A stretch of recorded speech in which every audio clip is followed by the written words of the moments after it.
अनेक दिन को थरे मात्र संत महात्मा आसंती से संत महात्मा सेवा थरे टे जदि मु हाथ छाड़ा करदेवी पुणी थरे केबे पाइबी सेते बेले जे मु बंची थिबी।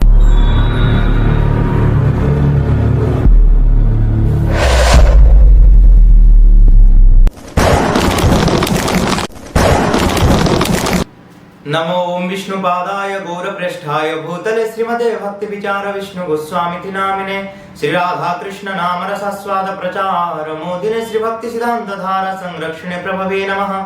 नारायणं नमस्कृत्यं नरश्चैव नरोत्तमं देवीं सरस्वतीं व्यासं ततो जयमुदीरयेत्। भज श्री कृष्ण चैतन्य प्रभु नित्यानंद श्री अद्वैत गदाधर श्रीवासादि गौर भक्त वृंद। हरे कृष्ण कृष्ण कृष्ण हरे हरे हरे राम राम राम हरे हरे हरे नाम हरे नाम एव केवलम कलो नास्तेव गतिरन्यथा। जे भगवानंकर अनेक भक्त अछंती अनेक भक्त मानक मध्यरे लालीजी माताजी होउछंती अन्यतम भक्त जे कि साधु मानकर सेवा करके भक्त मानकर सेवा करके भगवान को प्रसन्नता कराइथिले भगवान मध्ये तांको दर्शन देइथिले। प्रकृत रे जेतेबेले जे आमे भक्तंग कथा जदि न श्रवण करिछे सेतेबेले जे भगवान को ऊपर मध्ये विश्वास जागृत होबनी। सेति पई भक्त मानकर कथा सब बेले सुनिबा दरकार जोटा कि हमर भक्ति को उदय करि थाए। तो सेति पई आमे लालीजी माताजींकर कथा आमे श्रवण करिबा। आज लालीजी माताजींकर स्वभाव सरल एवं भगवत भक्त थिले। थरे कोन हेछि ना तांकर पुत्रंकर मृत्यु हो जाइछि पुत्रंकर वियोग हो जाइछि। पुत्रंक वियोग रे से रोदन करि चली थांती। एही समय कोन हेछि ना भगवान तांकर साधु सेवा तांकर भक्त मानकर जो सेवा रे जो निष्ठा थिला से निष्ठा को परीक्षा करिवा निमंते भगवान साधु वेश धरि की तांको द्वार स्तरे उपस्थित हेले एवं संत महात्मा भगवानकर नाम गुण इत्यादि गान करुथान। किबळी भाबरे ना जय जय राधा रमण हरि बोल जय जय राधा रमण हरि बोल एई प्रकार नाम कीर्तन करी करी भगवान ही साधुन को बेश राशि द्वारस्थ हेले लालीजी को माताजी को निकट रे। जेतेबेले लालीजी माताजी रोदन करुथांती एई समय रे जेतेबेले राधा रमण को नाम श्रवण कले एई समय रे ताके घर बाहर को जाई देखिला बेलको कौन है ना संत महात्मा आसी उपस्थित हो जाइछंती। जेतेबेले संतंकर दर्शन हो जाइछि सेतेबेले तांकर पुत्र जनित दुख जो थिला से दुख चली गला एवं से मन रे बड़ आनंदित लाभ कले। आनंदित लाभ करी से तुरंत जाई से मृत जो पुत्र जो शव थिला शव को लुचाई देले एवं भगवान भक्त संतंकर सेवा निमंते जल एवं धूपकाठी विभिन्न प्रकार आनी से संत महात्मा गोड़ धुआइले। संत महात्मा को फूलमाला दे संत महात्मा पूजा सत्कार इत्यादि कले अतिथि सत्कार कले। जेतेबेले अतिथि सत्कार कले संत महात्मा मध्य घर को जाई बसिले। घर को जाई कि उच्च आसन रे बसाई लालीजी माताजी पचारले हे संत महात्मा आपण कौन प्रसाद पाइबे मो जो ठाकुरंग पई भोग अन्न करिछि सेही प्रसाद पाइबे ना आपण निज हाथ रे निजे रोषेई करके प्रसाद पाइबे। सेतेबेले भगवान कहउजंती हे लालीजी माताजी जे आपण तो भगवान कठारे अत्यंत भक्ति भाव सहित प्रसाद देउथिबे मु आपणक हाथ रे बना जाइतिबा भगवान को प्रसाद दिया जाइतिबा सेही प्रसाद ही ग्रहण करबी मु निज हाथ रो प्रसाद बनैबिनी। सेतेबेले संत महात्मा एक प्रकार कहबारु लालीजी माताजी अत्यंत खुशी हो गले। अत्यंत खुशी हेगी साधुओं को पई पकवान बनाइले एवं एही समय कोन हेछि ना स्वयं भगवान ही लालीजी माताजींकर पतिंक रूप रे आसी उपस्थित हे गले एवं कहले जे मोर पुत्र काई भगवान पतिंक रूप रे आसी माताजी को पचारचंदी मोर पुत्र कुआडे गला। सेतेबेले लालीजी माताजी कहले जे पुत्रर देहांत हो जाइछि तार सब सेकाने पड़िछि आ मु वर्तमान साधु मानकर सेवा निमंते मु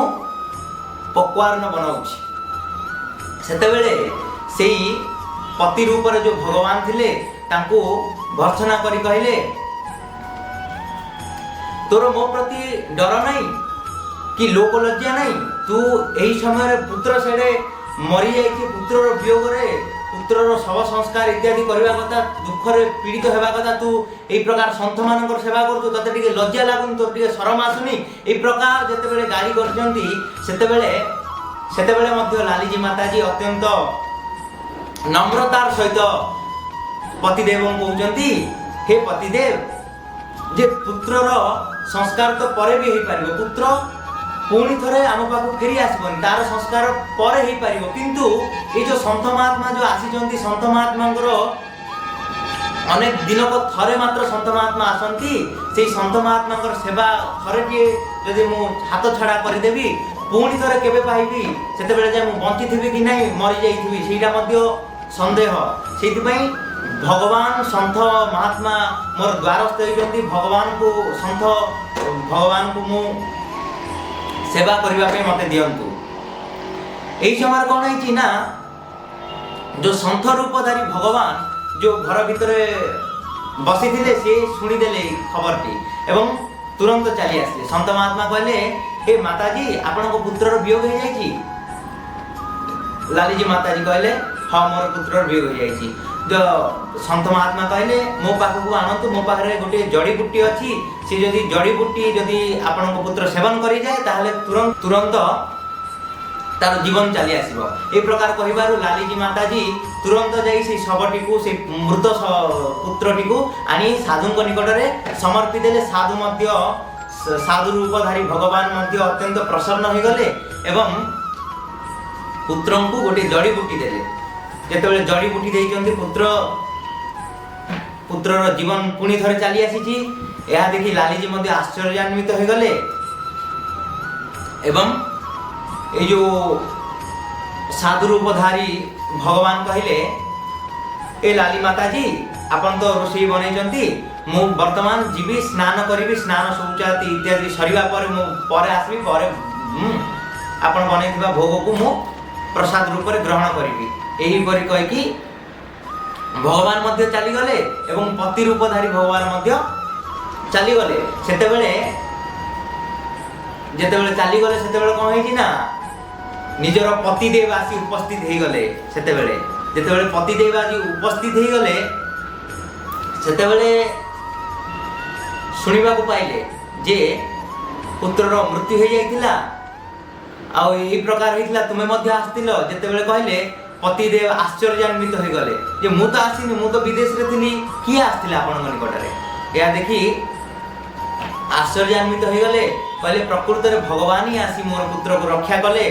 ए प्रकार भावी रही थांती से साधु महात्मा को जगी थांती जे साधु महात्मा केते बेले आसबे प्रसाद पाइबे किंतु साधु महात्मा फिरिले नहीं ए प्रकार से पतिदेव मध्य एई कथा को श्रवण करी अत्यंत आश्चर्यान्वित हो गले एवं भगवान ठारे से भक्ति जात हला तांकर पुणी से भक्त भगवान सेवा कले दुहे पति पत्नी एवं पुत्र मिसी भगवान सेवा कले भगवान को प्रसन्नता निमंते भगवान को प्रतिदिन आरती प्रतिदिन जप प्रतिदिन तुलसी रे पानी देवा बहुत प्रकार सेवा करबा को लागिले तो आमे माने मध्य जेतेबेले भगवान भक्त मानकर कथा श्रवण करिबा एवं